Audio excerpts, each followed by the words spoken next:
Libraries continue to play an important part in the lives of students and researchers. Library is still regarded as the most reliable source of information. The library is still the cheapest and most convenient place to conduct research.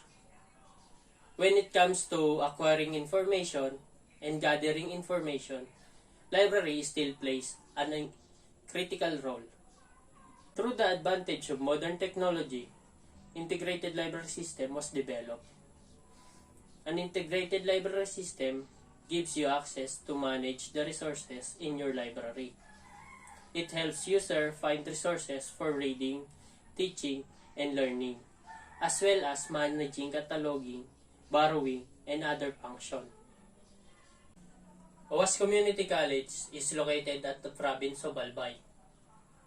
OWAS Community College still operates on a manual system, and they do not have an online appointment for borrowing of books. Because of this, all process takes time. The suggested project does not include to support the fines and payment of the users due to overtime take-home or borrowing of books.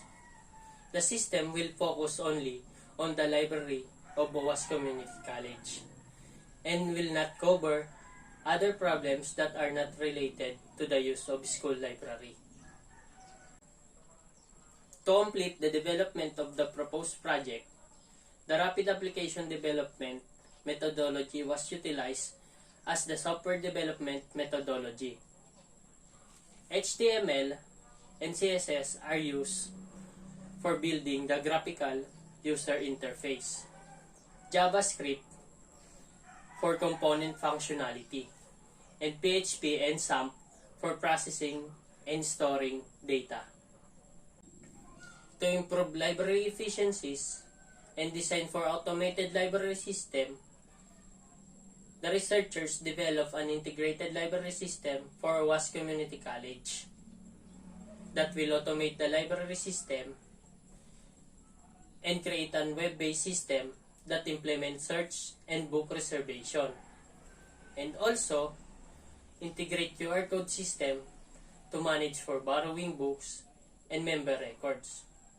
The QR code of the system, on the other hand, contains all the data of the users that are needed for reservation. The QR code will serve as a library card for the users. The web-based system provides two sorts of methods: the system administrator and the regular users. In the administrator dashboard, you can see the various features. First is the manage user members, where you can view all the members' information, adding members, deleting, and editing have done in this section. Adding members will automatically generate QR code, and this QR code will serve as the library cards of the students.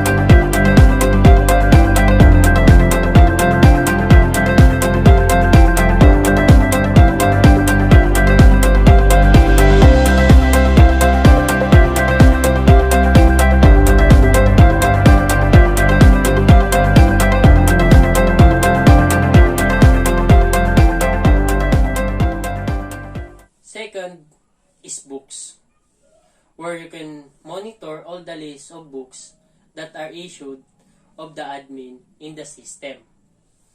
Viewing information, editing, and deleting of the data of the books was present in this section.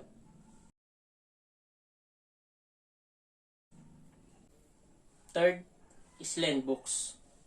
You can view all the list of students who are currently borrowed the books from the library.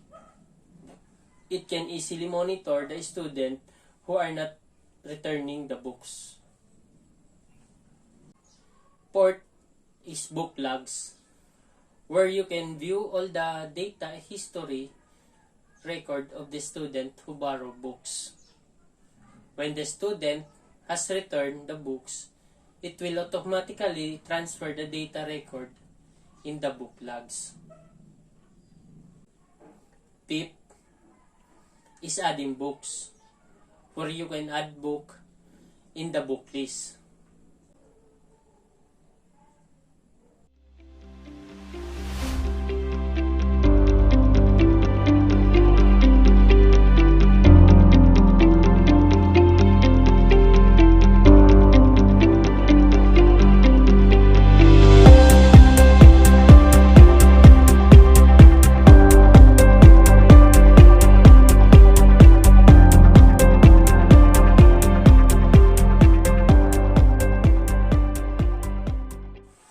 Six is daily time record, where you can view all the students who visit the library, also known as a logbook. All the record of the student who time in and time out are monitored in this section. 7 is reserved books, where you can view all the pending list of the student who wanted to borrow the books. Lastly, the QR code scanner, where the time in and time out of the daily time record was processed.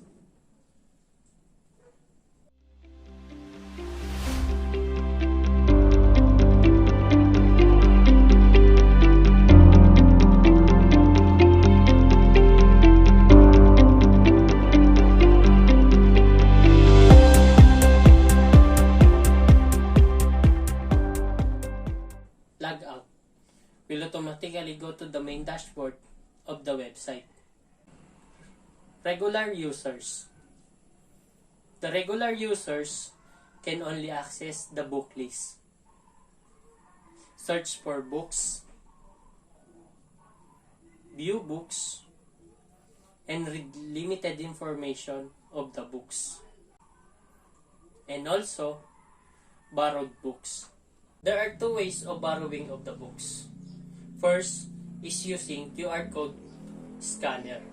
Scan the QR code to reserve for books. Once you scan it, the confirmation of borrowing of the books will pop up.